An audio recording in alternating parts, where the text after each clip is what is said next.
On today's episode, I sit down with co-moderator candidates Bill Myers and Barbara Barkley.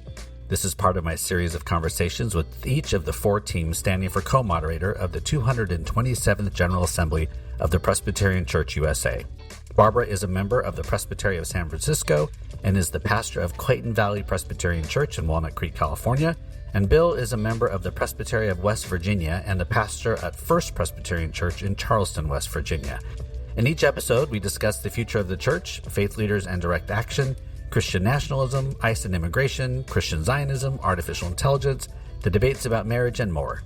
You will also learn about the nerdiest parts of their lives, what they are watching, reading, or listening to, and each gets a chance to ask me one big question. Thanks for spending time with the Amalgamation, and I hope you enjoy my conversation with co-moderator candidates Bill Myers and Barbara Barkley.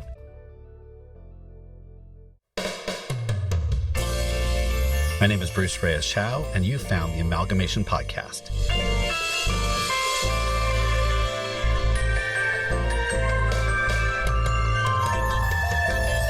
Each episode, I chat with inspiring humans, activists, artists, academics, and adventurers as we joyfully and courageously co-conspire to make the world a more loving, compassionate, and just home for everyone. Welcome to the Amalgamation. All right, folks, welcome to another interview with a team of co-moderators that are standing for office for the 227th General Assembly of the Presbyterian Church USA. If this is the first one you're listening to, make sure that you listen to the other three as well. And for those of you that are not Presbyterian, I apologize. We are going to get super nerdy about being Presbyterian, but we're not that bad. So here we go. I am really excited to have Barbara and Bill, one of the teams that are standing for co-moderator, here with us today. And so I'm just going to begin by asking them to just introduce themselves a little bit more beyond their official bios. So Barbara, let's have you go first. What's important to know about you these days?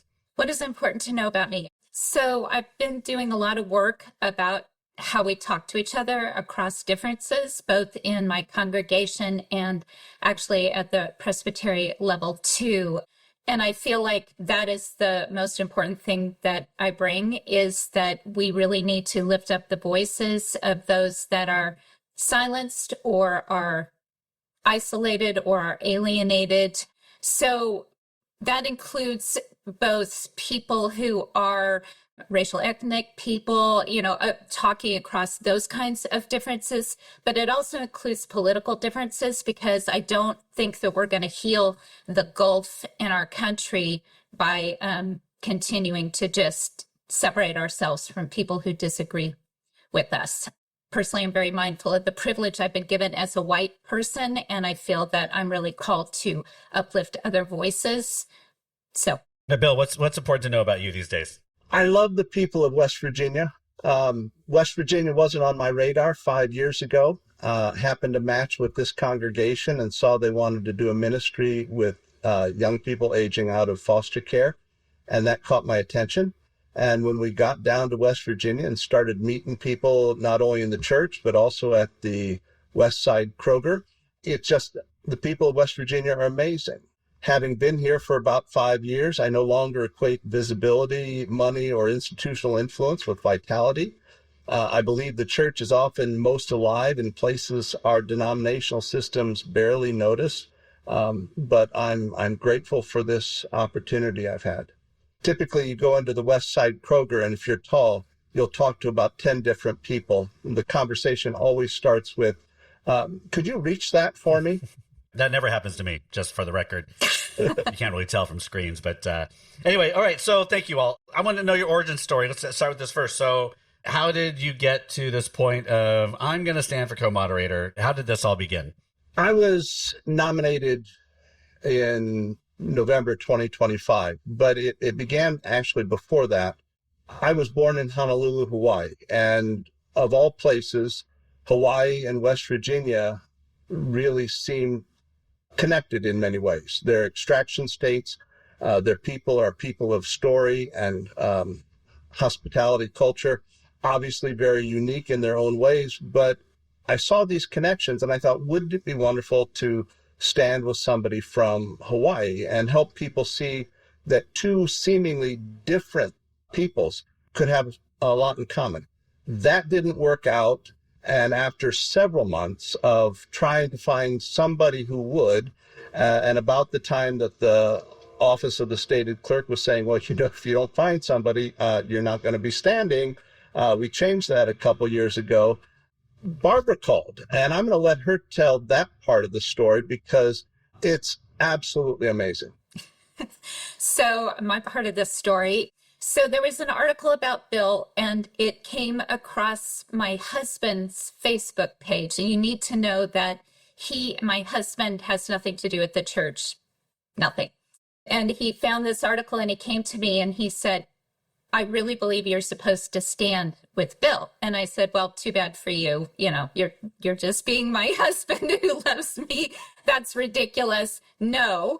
And then I went to church, and within the span, that was in the morning, and I went to church, and within the span of 15 minutes, I had 2 other people send me different articles about Bill saying, no, I really feel like you're supposed to do this. And so I looked him up and, found that his platform was about this crossing the differences that I've been, like I said, working on for the last years, really, for a long time. It's really been the focus. And I thought, well, I'll just give him a call and see.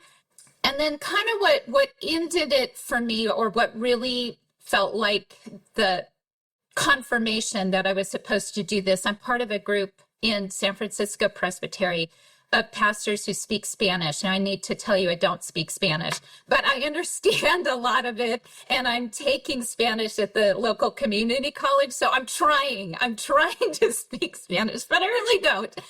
But I go every month. And the last time I went, it was me, one other white person, and everybody else was Spanish speaking as their first language from Central and South America. And the pastor who leads the group said to me, why aren't the other white people that I invite, why aren't they here? I invite all these people, why aren't they coming? And my first response was, well, they're busy. And then he said, well, people make time for what's important to them. And I said, yes. And then one of the other pastors talked about how when he goes to Presbytery, people are always friendly, but he can't go any deeper with them. And as I was driving home, I was crying. I was so upset by their stories. And I felt like this is why I'm called to stand for co-moderator, because I do show up. I show up and I listen, and I'm not afraid to be told that I'm wrong or that I need to learn and grow. But I feel like my job is to tell people stories. And by the way, I have both of their permission to tell that story, because I think permission is essential too. Okay, thank you. Well, this kind of leads into the next question.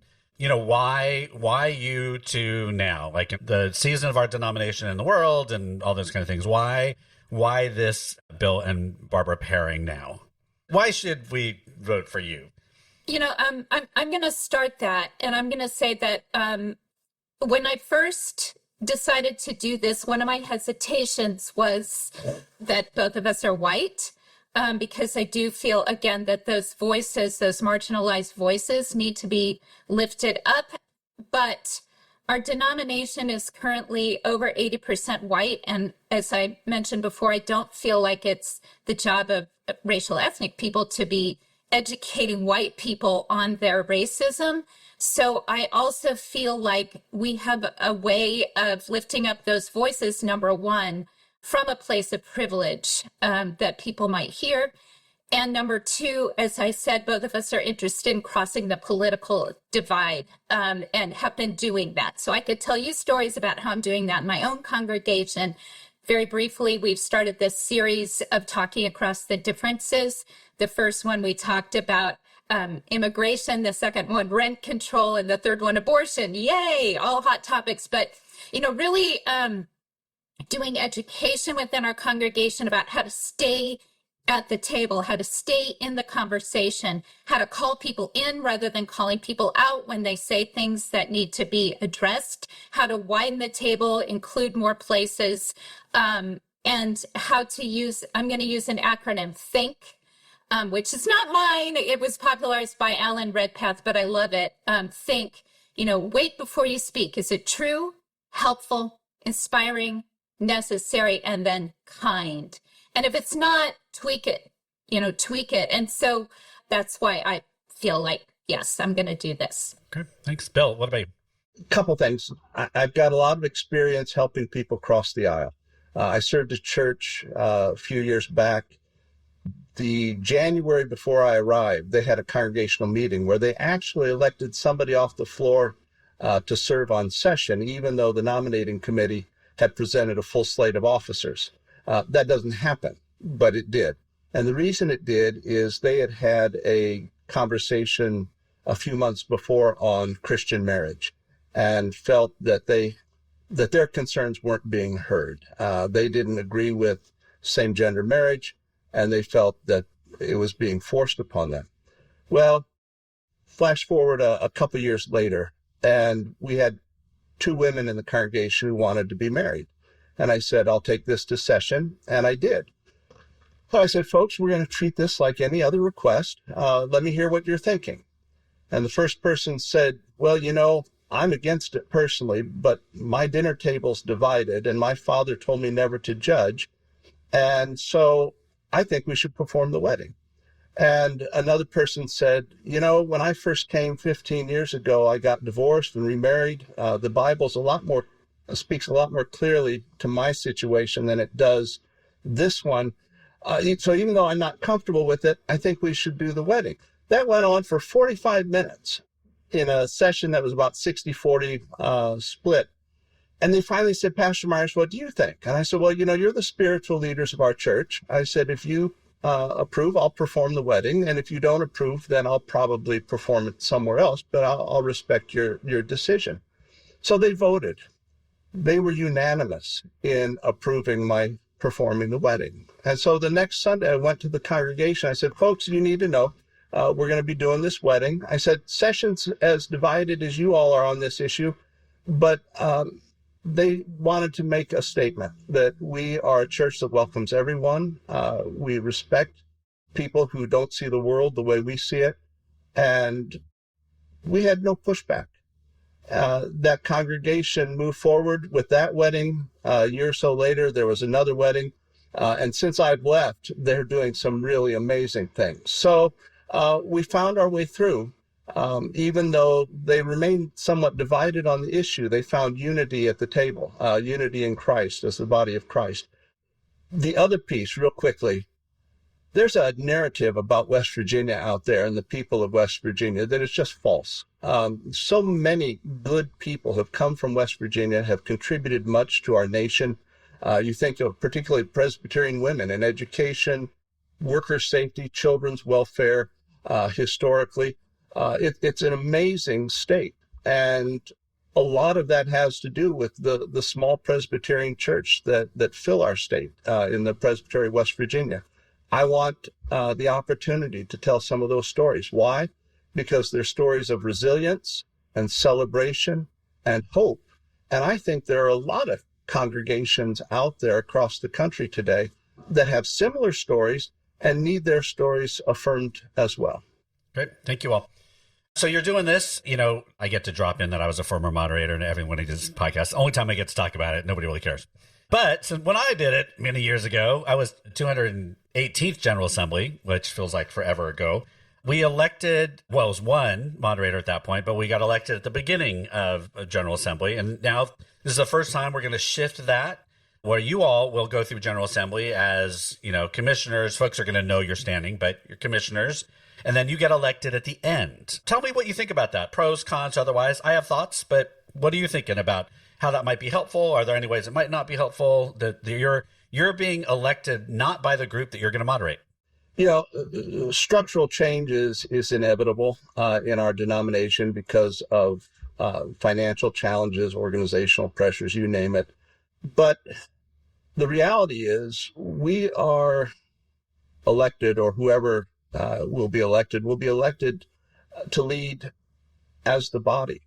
And so there will be things that are helpful about this new system. We'll get a chance to kind of get our feet wet, get to know people, get to know process and procedure a little better. But yes, it'll be a little more difficult 2 years later when we're dealing with a new group of people. But at the end of the day, it's about trust. It's about trust in process. It's about trust in people. And it's about trust in the fact that God has all this. And so whether we're moderating this year or 2 years from now, there will be challenges, there will be opportunities, but we will be held in God's grace. Thanks, Barbara. What about you? So personally, I think it's a good thing. I think that it gives us 2 years, whoever ends up in the position, it gives us 2 years to really understand the church at a much deeper level, to have heard the stories around the country of people in different places before we're standing and helping moderate those deeper conversations. So for me, it is a really positive thing. I understand that, whoever it is, will be moderating a group that didn't vote for us. But to me, there's value in that too, that tradition passes down and then it moves forward. So Good. We're the old, the commissioners will be the new, and we will work together. Awesome. Great. Yeah, you're going to get to, be all over the place, both in the United States. You'll travel internationally. Yeah. You'll be meeting with congregations, with presbyteries, and with General Assembly folks. Tell me a little bit about how you perceive your power or influence if you're holding the office of moderator. How do you approach that? Talk a little bit about what is the power and influence of the office of co-moderator. So to me, I don't see it as a power of authority. Again, I see it as a power of sharing stories and listening. And I think about when I was co-moderator of our presbytery, and that San Francisco Presbytery, in case you didn't know this, has had a lot of systemic dysfunction for a long time. The only presbytery in our entire denomination. Oh, I know. That's right. It's unique in that way. Yeah. And I felt like when I was in that co-moderator position, a member of our presbytery wrote a pretty scathing letter to myself and my co-mod at that time, Grace, saying, we did all this work and nothing's happened and everybody's ignoring it. And rather than getting upset, I actually thought, no, this is really important. And one of the issues in our presbytery is lack of follow through. So we took it, and it's a result of her having the courage to write this letter, but also Grace and I choosing to listen, that has moved our presbytery in a very different direction right now. I mean, time will tell if it's healthier or not, right? But that's my hope. And so to me, that's the power of the co-moderator, is listening, sharing stories, listening, sharing stories. Great. Thank you. I should probably say, for folks listening to this, Barbara and I are friends, and we have worked together in the past, and we have come out of the same presbytery. So we were at seminary together. Yeah, we have a long worked together history. in the church. We have a long history. I think Barbara's known my spouse longer than me. Exactly. Yeah. She was one of my college roommates. I don't get a vote at this General Assembly, so I have no sway over this. But just so you know, every other of these interviews, I have to make sure that I'm like, and I'm friends with this person. Not Bill, not that I'm not friends with you, but I just don't know you. So anyway, Bill, power, influence. Tell me about how you're going to approach that in the office of co-moderator. Well, I agree with Barbara. The office is not powerful in a top-down sense, but it does shape how the church experiences itself emotionally and imaginatively. Tone matters. I've seen leadership either escalate anxiety or lower the emotional temperature of a room. Attention matters because whatever leaders consistently highlight becomes part of the church's identity. Imagination matters because churches begin to believe they are capable of what they repeatedly see reflected back to them. So we will have influence, but it will be collective along with our colleagues at a variety of levels. And that's the beauty of shared power in our system. Now, Bruce, I do have to say, we do have a connection. When you were moderator and we were talking about Amendment B, I stood on the floor of the assembly and challenged the opponent's understanding of repentance and invited people to bring charges against me because I was a repentant sinner. I was a repenting sinner. And I was an unrepentant sinner of sins I had not yet discovered about myself. Nobody brought those charges, but it was under your watch. Well, we still could if you want. I suppose we could, Bring it, right? Yeah, exactly. Yeah. So you were at San Jose? I was at San Jose. There you go. Yep. Wild. That was like a long time ago now. People are like, oh, when were you moderating? I'm like, almost 20 years ago now. We're on 18 years. It was. Yeah. Anyway. All right. Thank you all. So let's say you do get elected. You're co-mods. Oh no. You got elected. How are you going to balance, there's very little glory in this. I mean, you're going to get to do a lot of things that seem very fancy and all those kind of things, but you have family, you have your ministries back home, you have other communities, you have yourself. How are you going to make sure that you're going to balance all of those really well? I mean, folks are going to say they want to help you do that, but really, how are you going to do that? How are you going to balance this for folks? Come on, Bruce. Don't downplay it. You are a rock star. Yeah. Everyone I knows don't you. have the paycheck that says I'm a rock star, but All right. There you go. All right. Point taken. Yeah. Bill, how are you going to balance all this? Chaos can't be eliminated. We just have to inhabit it as faithfully as we can. Intentional Sabbath, prayer, worship, congregational life are non-negotiable anchors. Family reshapes how I think urgency and process. Now that I'm a grandfather, things matter differently to me than they did when we were in San Jose. Our ministry loses grounding when we are disconnected from ordinary church life. So that will be an important part of staying grounded, is staying connected, not only with my home congregation, but with those that we visit along the way. Frankly, my goal is orientation and not perfect balance. I'm grateful for my wife, Margaret. She has had tremendous influence on my ministry. She's been Presbyterian long before I was, and I was Presbyterian before I was born, but her family goes way back. She's a PKs. Wow. Almost back to the Mayflower. And that's not hyperbole. So we get how it works, and we've been able to navigate it, and we'll find our way. Boundaries are important. Great. Limits are important. Trust, relying on other people. Great. Barbara, what about you?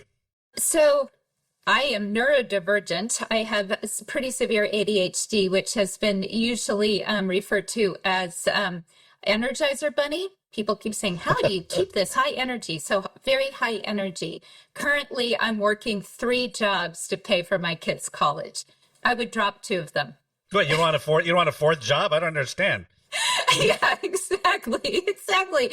So, I mean, I've talked it through with the people involved, and I would drop 2 of the 3 jobs. My kids are launching. My youngest is going into her senior year of college, so they are really at the launching point. They don't need me as much. My husband works anywhere. He works remotely, and he said, I'll just go with you and work in the hotel room, So in terms of that, so to me, I need to be doing a variety of things. I do my best when there are a variety of things that call for my attention. So I think it will be fine. Great. Awesome. It's so funny. I have so many questions to say about you, but because we know each other, but I'm going to refrain. So there we go. You can ask me later. Yeah, exactly. I was like, oh, really? What did the kids do? Yeah. Anyway, okay. Yeah. So let's go into the second segment. So we're going to pretend that you're kind of at these town halls. Sometimes you may get 2 hours. Sometimes you may get 20 minutes. You're going to just have to go in General Assembly. I assume it'll be the same thing as we've done in the past, where you're just going to get questions from the floor. So again, if you haven't been doing like practicing and mock stuff, we get to do this now, recorded for everybody on your first round. So I'm not going to interact with you. I'm just going to ask the questions, and then we'll just kind of move on. And all right, so let's start with, who is Jesus to you? The clearest revelation of God I know. He reshapes how I understand people, power, and conflict. The Gospels consistently restore personhood, where systems reduce people to categories. Jesus embodies truth without contempt, and compassion without avoidance. He continually interrupts my own tendencies towards simplification and maybe sometimes cynicism. He's not merely a doctrinal affirmation. It's the center through which I try to understand reality itself. In ministry, I repeatedly have seen how quickly people can become categories, factions, positions, ideological labels. What strikes me in the Gospels is that Jesus is continually restoring personhood where systems tend to flatten human beings out. Now, ironically, we have flat Jesus, which we take all around the country in our congregation, but that's not what we're talking about. He holds things together that we typically separate. He helps us avoid kind of the binary arguments and helps us see the complexity and the beauty and the diversity, even of these challenges that we're facing. Good. Thanks, Barbara.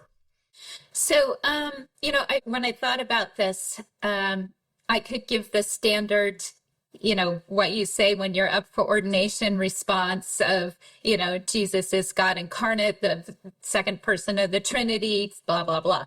But, and all of that is true. Right. I will say all of that is true. All that is true.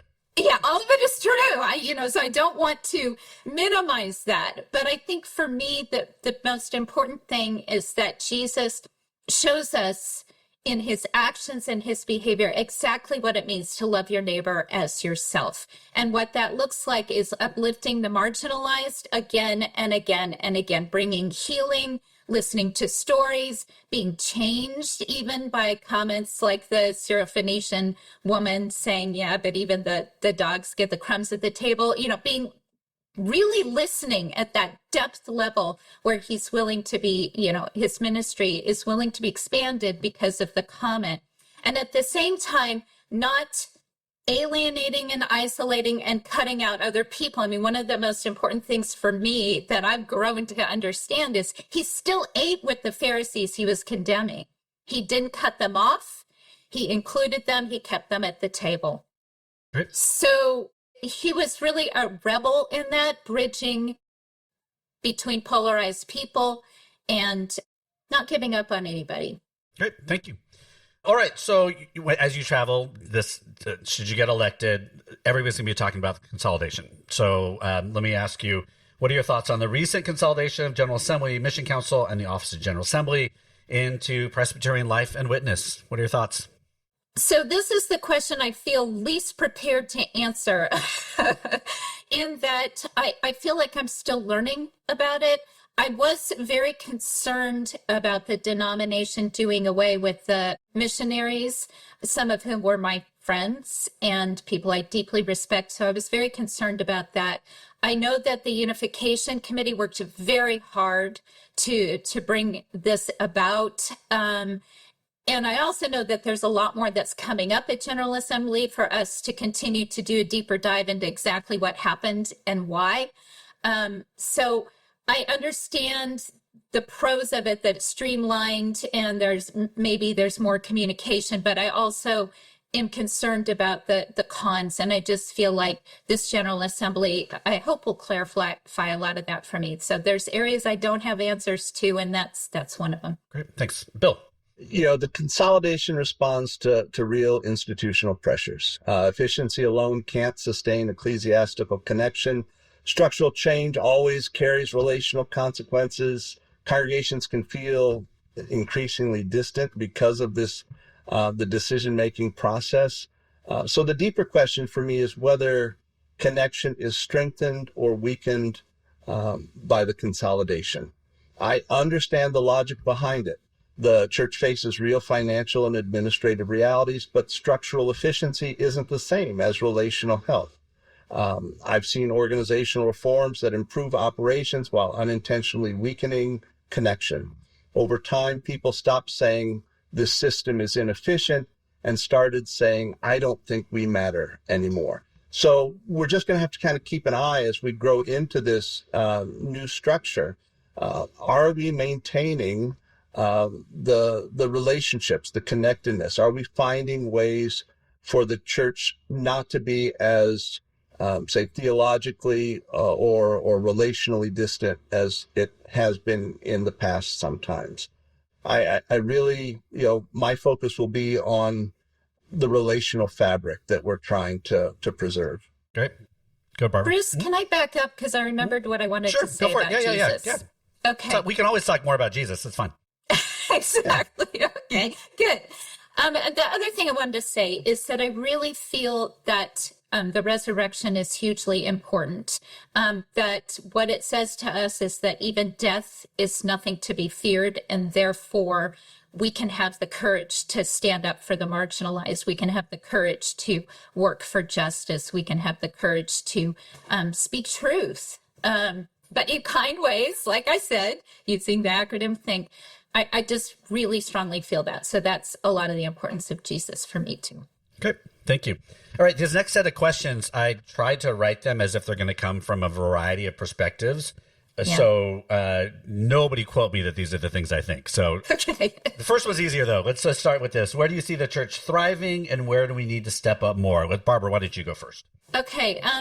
So honestly, I feel like the church is thriving in, this goes to another one of your questions, but in engaging in direct action, that I'm seeing a lot of pastors who are actually, out there in the field, standing up again for the marginalized, speaking against authority, not being afraid to say this is what love looks like, and it has to include the poor and the marginalized. I think we're doing that well, and I think we need to continue to do it more and more fully, more deeply. Mm-hmm. Where do we need to step up more? Well, I think I just answered that question too. We just need to do it more. We need to do it more deeply. And I guess where I would say we also need to step up more is in what we're campaigning for, or the platform that we're using, not campaigning, standing for the platform.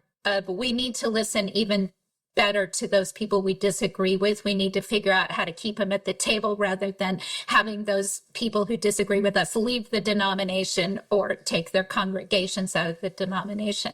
So we need to work on that. Great. Thanks, Bill. What about you? Thriving and where we need to step up more? Yeah.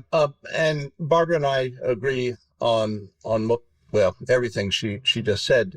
From my perspective, I think part of the challenge, and I appreciate you bringing the two together, the narrative that our denomination is dying and in so many years we won't be here and those kind of things. I get the challenges. I get the realness of the strain and the pain because of the cultural issues that we're facing, the challenges of no longer being the 1950s church, which, by the way, is not necessarily a bad thing.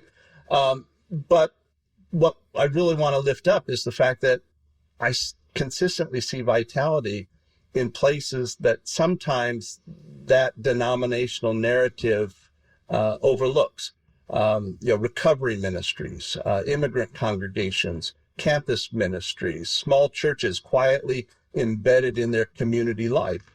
One of the clearest examples for me is a recovery ministry. I've seen church basements functioning nightly as spaces of healing, accountability, and rebuilding human dignity. That's not peripheral ministry. That's the church at its most concrete. And there are so many different other types of ministries that even our smallest churches are doing. We've got a church in Eleanor.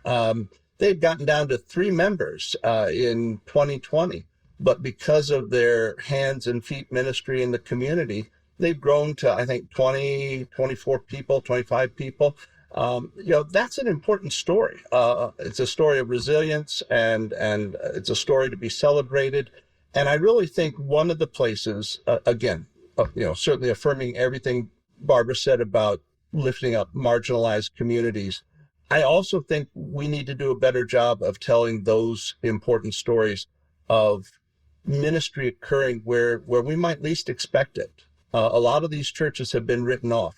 And yet they're still performing vital ministries right in their communities. Great. Thank you. I'll start with you on this next one, Bill, and then Barbara, you can add if you have any more. It's about the direct action that we've been seeing. So there have been many religious leaders engaging in a lot of direct action. What do you think the role of the church is in protest? Let's, Bill, start with you, and then Barbara, if you want to add anything more. The church absolutely has a public witness. But protest detached from formation can quickly become reactive or performative. So I think it has to be grounded in long-term relationships with affected communities. I think it has to be grounded or born from our discipleship. I think presence, not just on the day of, but weeks and months before and weeks and months after. Presence matters more than performative visibility. Long-term relational commitment gives public witness credibility.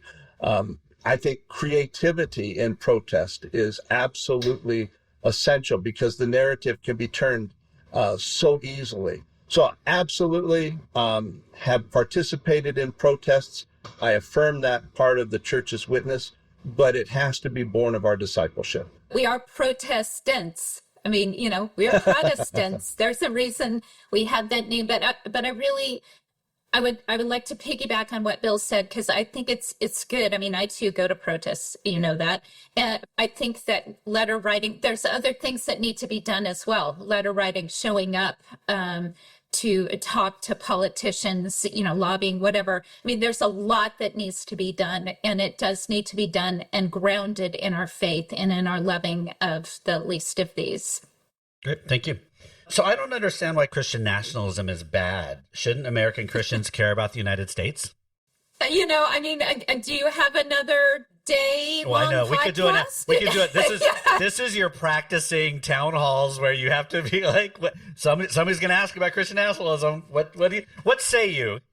Yeah. Okay. So, trying to say this kindly, I think that there's a lack of reading about what Jesus actually said by some of the Christian nationalists who seem to be really focused more on prosperity gospel, thinking that, the rich need to be getting richer rather than uplifting the poor and the marginalized.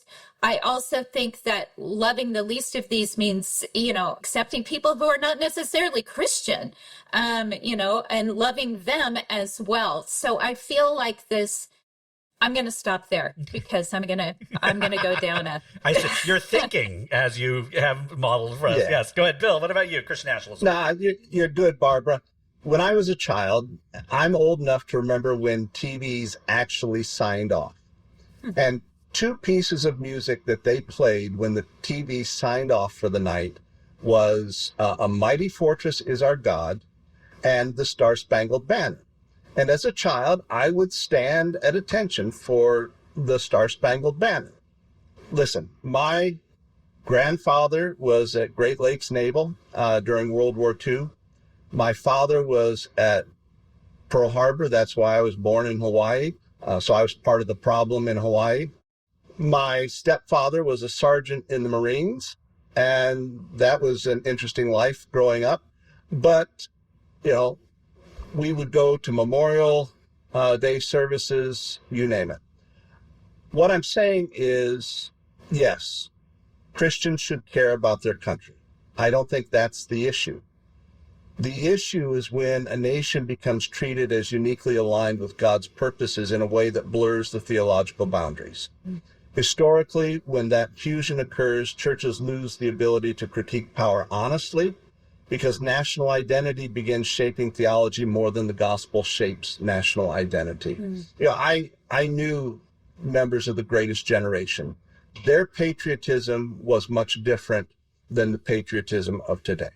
The patriotism of today is so often tied directly to Christian nationalism, and it's probably problematic. But when you look back and you look at what they chose to do because of what was going on in the world in that day, you look at how many of them cared for one another in communities. There are important things that came out of their love of country. And if that's the patriotism we're talking about, I can embrace that, because when they came back, it wasn't about them. It wasn't about what they did. It was about what we can do to make our nation better. Were there problems? Absolutely. Have we made enough headway on some of those problems of race and gender? Absolutely not. In fact, it breaks your heart that we are even having some of the conversations we have to have today, because we thought we resolved some of those issues back in the 40s. But we didn't. We didn't change hearts and minds. So, yes, I'm all for love of country, but it has to be shaped by the gospel of Jesus Christ and not the other way around. Great. Thank you. We're going to stick with you, Bill, on this next one, and then we'll go to Barbara. ICE has not been perfect, I know, but shouldn't we only allow people to come to the United States who do it the right way? Bill, you go first. You are amazing in how you can ask these questions. It was hard to write them in such a fair and balanced way. The only time that's ever been said about this podcast. Go for it. Listen, immigration is never abstract in ministry. It involves families, fear, instability, hope, and vulnerability. I've seen congregations quietly supporting families living with tremendous uncertainty. The pastoral reality keeps me from reducing the issue either to legal categories alone or simplistic political slogans. In a former incarnation, I had an agreement with the chief of police. If we were called to offer sanctuary to somebody, it wouldn't be someone who was wanted for violent crimes. And he agreed that if we were offering sanctuary to somebody that wasn't involved in violent crimes, they would look the other way. We were able to negotiate those kinds of things. I think bottom line, human dignity must remain visible. I think that the questions around immigration and care of refugees, they're not binary. They shouldn't be treated as binary. Policy questions do matter, but moral complexities should not be collapsed into rhetoric. Real quickly, I have for 20 years tried to talk to political leaders about an idea that I call a form of a Marshall Plan. We have declining communities throughout our country, urban, rural, and if we could organize the resources to create the appropriate infrastructure in some of those communities, we could create space for people to come and live and start new. And in time, by creating the infrastructure that would enable them to be successful, that would benefit those communities because they would need more doctors, teachers, schools, hospitals. So it could bring back some communities that have declined as an engine for economic development. It could take some of the pressure off our border states, and it would help people who are looking to start anew in a new country, to create a new life with the support of the community and the appropriate infrastructure to make them give them the opportunity to be successful. In Monmouth, Illinois, we had a large immigrant population. It's a small rural community in Illinois, but the benefits that they brought to our life together in terms of improving neighborhoods, in terms of raising standards in the public schools, in terms of economic development in that community, it was important. You know, that Monmouth would have been just another dying rural community if it wasn't for our immigrant neighbors. And I think there are other communities that can benefit in a similar way. Great. Thank you. Barbara, what about you? So I find this question, which, you know, I would strive to be kind, but Europeans did not come here the right way. I mean, you know, we came and we overpowered people and, you know, we were, you know, creators of genocide and all sorts of unkindness. So let's start there. Second of all, the Bible, we're going to get back to scripture, says repeatedly that we are called to treat immigrants as we would citizens. Repeatedly, it says that. Third, you know, living in the San Francisco Bay Area, I've just heard story after story. My internship at seminary was with an immigrant population, and their stories of coming to the United States were all what I would call refugee stories. They were all stories of people coming here because of oppression or lack of resources or poverty. They're coming here to try and create a better life for them and to themselves and their families. And to me, loving your neighbor as yourself means allowing other people to have the same kind of resources that we have in order to thrive. And finally, what we're doing now is on par with concentration camps. And frankly, we should be ashamed. Hate to be so harsh, but we should be ashamed. Great. Thank you. Let's see. We'll start with you, Barbara, on this one. Our denomination has taken a stand against Christian Zionism. What's your understanding of Christian Zionism and our denomination's role in resisting it? Yeah, so Christian Zionism and fundamentalism have a lot in common. My dissertation for my doctorate was on fundamentalism. So with that background, the understanding that most Christian Zionists have is that we get all the Jewish people back into Israel, and then we convert them all to Christianity, and then Jesus comes again. First of all, I don't believe that that is going to happen. Second of all, what that means is that we have a genocide of the Palestinians as we try to create space for all these Jewish people to go back to Israel. So I believe our denomination's role is to name it for what it is, that this is genocide, and that this is not our call to tell people where they should go and who they should be and, what they should believe. So our role is to resist it strongly. Thank you. That's a short answer. Yeah, great. Awesome. Bill, what about you? Again, Barbara and I pretty much see eye to eye on this one as well. My concern with Christian Zionism is similar to so many of these issues, that we try to take these complex issues and make them non-binary. This is the good people, this is the bad people. So my concern is theological and pastoral, not ethnic, not anti-Semitic, anti-Jewish. I worry about interpretive systems that map biblical promises directly onto modern political realities in ways that flatten Scripture's complexity and diminish the visibility of actual human suffering. I've seen conversations where geopolitical events become interpreted through rigid theological frameworks. That's the fundamentalism I think that Barb is talking about. And those frameworks leave little room for the full humanity of people living inside the conflict. Once interpretive closure sets in, suffering becomes easier to explain than to encounter compassionately.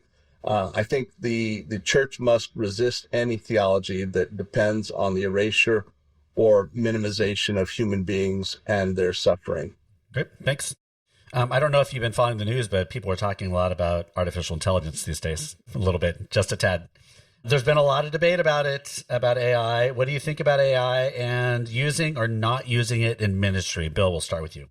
I think it's a tool, and like every tool can be used inappropriately. I am concerned about the environmental impact overall, but I don't know how we will control that or maintain that.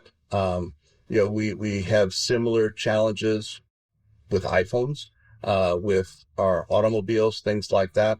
So I do think AI has practical value, especially for overextended pastors and small congregations, but ministry isn't fundamentally information delivery.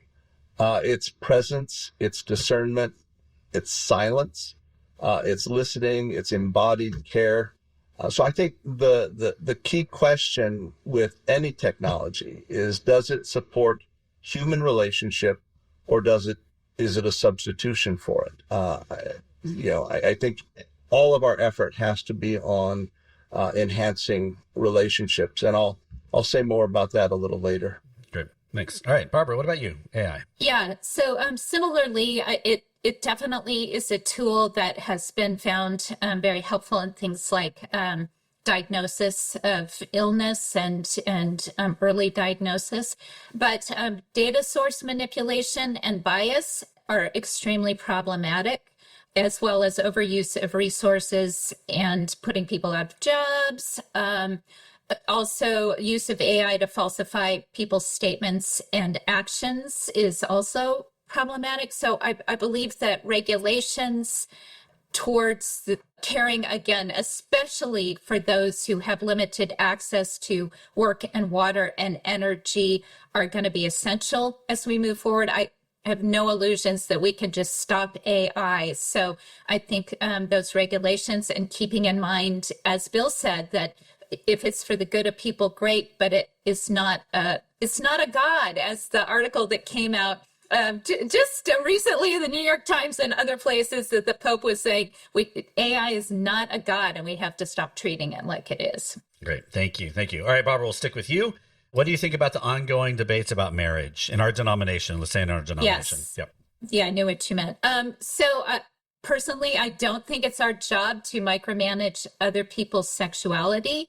I think we need to be much more concerned about consent and abuse of sexuality, over other people. But I also think that we, again, as somebody working towards understanding and listening to people across the differences, the question that comes up for me is what is going on underneath this concern?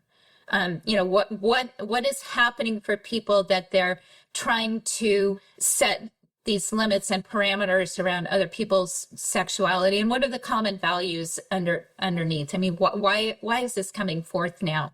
Yeah. Great. Thanks. Bill, what about you?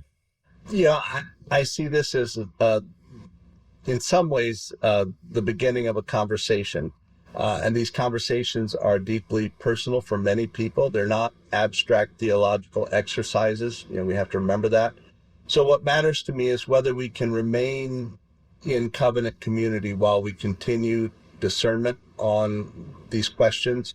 Our tradition depends on the belief that unity doesn't require complete uniformity. Mm-hmm. So as we work our way through this discernment process, I'm not sure what this assembly will do or not do, but I have a feeling the conversation is going to be with us for a while. And I think right now, the importance for me is maintaining relationships as we move forward. Great. Thank you. All right. Those are the end of my kind of fast fire ones, but any other issue that you want to say a quick word about? Bill, let's go with you. I'd say loneliness. Loneliness is one of the defining spiritual realities of our era. Relational fragmentation exists across the generations, young and old. Digital connection often masks our emotional isolation. The church's deepest offering is sustained belonging. Presence over time is increasingly countercultural. I think loneliness may be one of the most underestimated spiritual crises we face. People are increasingly disconnected even while remaining socially networked. The church offers something profoundly needed, and that is community, where people are known over time, not just in the moment. We're held through difficult times in our lives, and we're not treated transactionally. We're more than what we bring to the table. And I think that's an important gift that we have in our community. Great. Thanks, Barbara. Any other issue you want to bring up? I'm not sure there is. Okay. I really liked Bill's answer. Great. Yeah. Awesome. Thank you. So you're going to have to go out all these places, answer these questions, all that kind of thing. So when you differ from what General Assembly has decided over time, your opinion, your thoughts, whatever, how are you going to articulate that? How are you going to navigate that in terms of, you believe one thing, our denomination has made a decision about it in a different way. Barbara, let's start with you. How are you going to articulate and navigate that? Yeah, actually, I really feel pretty strongly that that's one of my gifts. Like when we moderated Presbytery, when I co-moderated Presbytery, I did not agree with all the choices made, but I felt like my role was to, again, help people hear each other and to, just help them as a body come to decision, because I also know I'm not perfect. I'm not always going to get it right. So just being there and helping people hear and reflect on what others are saying, restating things in ways that invite more people to hear what's being said, creating space for prayer in the midst of the fights or disagreements. Great. Thanks, Bill. What about you? You may not be able to see it on screen, but I actually have a ponytail. And so 5 years ago when I came to Charleston, all the talk around town, we're the capital of West Virginia, but it's a small town. All the talk around town was, did you see who they called to be the pastor? And when I would meet people in the church, outside of the church, everywhere I went, oh, you're the pastor with the ponytail. Um, I'm I'm not sure why they called someone like you, but I'm glad they did. Yeah, I guess in some people's eyes, I'm not necessarily cut from the same cloth in terms of the history that they understood of this congregation. Now, having said that, we have had some great leaders come out of this church. E.T. Thompson probably being one of the greatest, worked for women's ordination, civil rights, and worked to bring the northern and southern denominations together. So we do have that thread in our history. And yet somehow someone like me, in the minds of most people, just didn't fit in. And yet, some of the folks across the aisle in this congregation are my greatest supporters. And I think the way we've done it locally and the way I would hope to do it nationally is simply by mutual respect and understanding. I'm not threatened by people who don't see the world the way I do. I think a lot of times people are insecure in how they see the world, what their beliefs are. And so when they encounter people who disagree with them or challenge them, they respond out of fear as much as anything. And that's what creates the division. And so I believe that people of good faith can disagree on matters of conscience. That's who we are. And I will try to live that out by showing people respect, even when the denomination acts in ways that I might not agree with. Good. Thank you. All right. That ends your mock question time. Now you get a chance if either of you have any questions for me. You get one. I do. Go. I'll jump in.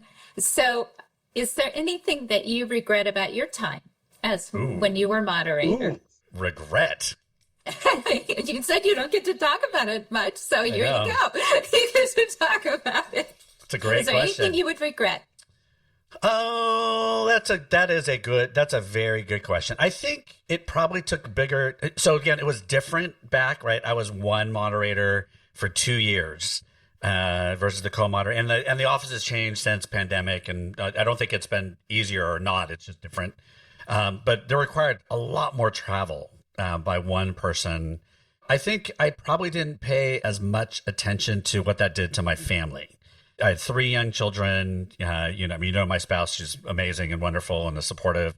But I think as we look back on that time, that took a lot out of not only my family, but also the church I was serving at the time. I think that probably I should have figured out a way to better navigate that space.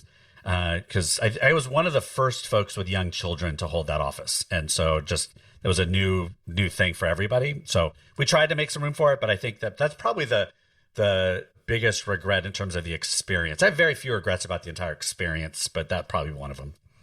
Bill. Yes.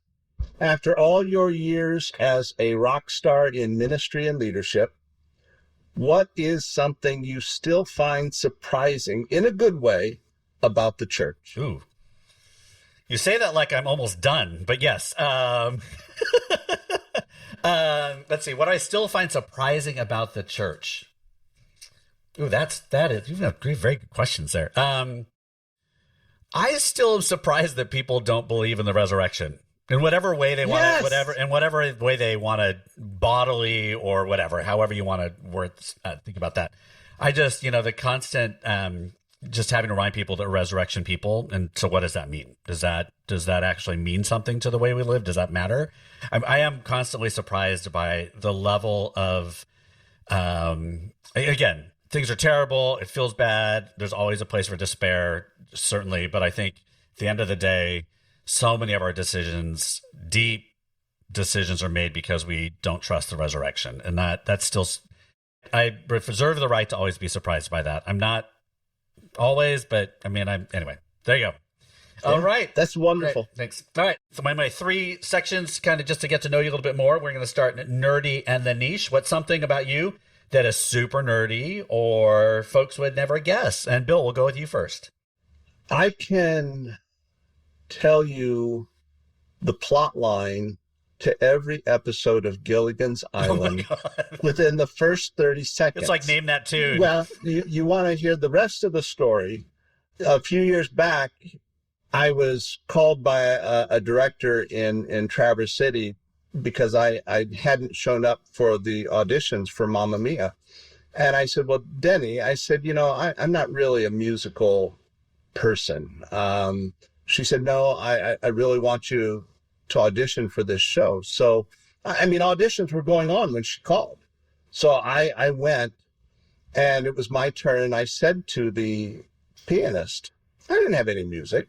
I said, do you happen to know the theme song to Gilligan's Island? And she said, and she figured out, I said, yeah, that'll work. I sang the theme song to Gilligan's Island. I brought the house down. It was my greatest performance ever in theater. That's awesome. I did not get the part, however, because I couldn't dance. Yeah, well, I'm kind of an elephant in a tutu. And so I didn't get the part, but that is my greatest moment. That's awesome. In theater. That's awesome. I haven't watched Gilligan's Island. Some people listening to this are like, what is Gilligan's Island? Anyway, look it up. I'm sure it's somewhere. I wonder how well it's aged. I'm like, because they were kind of these archetype, exaggeration characters, but then there was also this like layer for each of them. It'll be interesting to see. I still watch it regularly. It has not aged well. Okay. There are many issues, but it provides tremendous social commentary unintentionally. Right. Oh, yeah, for sure. Because so much of it is coming back around. Yeah. That's awesome. Okay. I will say that's the first time Gilligan's Island has ever been mentioned on the Amalgamation Podcast. Well done. All right, Barbara, nerdy and niche. What about you? Okay, well, so I just am nerdy, so it was very difficult for me to pick something. I just nerdy and niche, me. I love studying, I love reading, all that stuff. But Grace, my good friend Grace, helped me. She's like, this is what's most nerdy about you, that you love parliamentary process, and I want to become a parliamentarian. Nerdy. For anybody listening to this, they're like, oh, okay. Yeah, okay. Good. Yes, that is good. All right, awesome. Sights and sounds. Barbara, we'll start with you. What are you listening to? What are you reading? And or what are you watching? Okay, so for church, we have an anti-racism group that's been going on for 5 years, and we are just now, of all the books, it took us until now to read Kendi's How to Be an Anti-Racist. So so I'm reading that. But for fun, I am watching The Other Bennett Sister, and I love murder mysteries. So great. Awesome. There you go. Great. Bill, what about you? Flannery O'Connor. I love the short stories, especially Revelation. I think the stories explore grace without sentimentality, which is important to me. Studs Terkel, doing some work with his book Working. He highlights dignity through ordinary labor. I think that's important. Revisiting Bonhoeffer for obvious reasons. Revisiting MLK for obvious reasons. What ties these works together for me is their attention to human complexity, dignity, grace, truthfulness, and the struggle of sustaining community under pressure. Things I like to listen to, I go from Johnny Cash. I can actually sing Tiptoe Through the Tulips with Tiny Tim. I love Jimmy Eats World, The Middle, the Mike Curb Congregation. You name it. Straight out of Compton. I got a trainer at Nautilus, and he's like, "What do you know about Eazy-E?" And all of this, and we have conversations about it. So if it's musical and it's good and it has something to say, I've probably enjoyed it at some point in time in my life. Great. Awesome. Thank you. All right. We're going to end with a comfort, an encouragement, or a rant. This is, get the last word, say what you want. And Bill, we're going to start with you. Do you have an encouragement, a comfort, or a rant for folks? I think many people are deeply exhausted right now. Institutional fatigue is widespread, yet quiet faithfulness continues underneath the visible conflict. Relationships are still being sustained and repaired and redeemed. The Spirit is often most present in simply ordinary persistence, stepping up, doing what we're called to do. So despite all the exhaustion and institutional anxiety, I continue to see ordinary faithfulness everywhere. People showing up, caring for one another, sustaining communities slowly and imperfectly. The quiet persistence is where I believe the church remains most itself. Great. Thank you. Barbara. So I would encourage people to look for where God is moving, because that is where the hope will be found. And sometimes where God is moving is in you, in your choice to be kind in the face of unkindness, or in your choice to be kind, period. There's hope in that. And trust in the resurrection, because God is not done with bringing new life out of what appears to be dying or struggling. Great. Thank you. Thank you both for hanging out for a little bit. We're at the end of our time, so I appreciate you. What this is, all the energy it takes. It's exciting, but it's also it's pretty draining. So blessings on your time. All right, folks, you've just got to hear a little bit from one of the co-moderator teams, Barbara Barkley and Bill Myers. If you haven't listened to the other 3 episodes, make sure you do that and listen to all of them, as they stand for co-moderators of the 227th General Assembly of the Presbyterian Church. How can folks go ahead and keep in touch with you, learn more about you all? So we do have a website, stayathetable.org, and they can reach out to us through that. Great. Awesome. All right, folks, again, listen to all the episodes. They should all be launched at the same time, all available now. And as you're there, if you would just hit that 5-star thing on the side, give it a little rating. You can review if you want, and tell all of your friends, Presbyterian friends probably, but you can tell other friends as well if they want to get nerdy with us. And we'll see you next time on the Amalgamation Podcast. This podcast was hosted by Bruce Reyes-Chow, produced by Emmy Hicks, edited by Desiree McFarland, with music by Marissa Magdal-Laron, and inspired by ancestors past and generations to come. Please rate, review, and subscribe wherever you listen to podcasts. And be sure to subscribe to the Amalgamation newsletter at Reyes-Chow.com. Until next time, thanks for listening.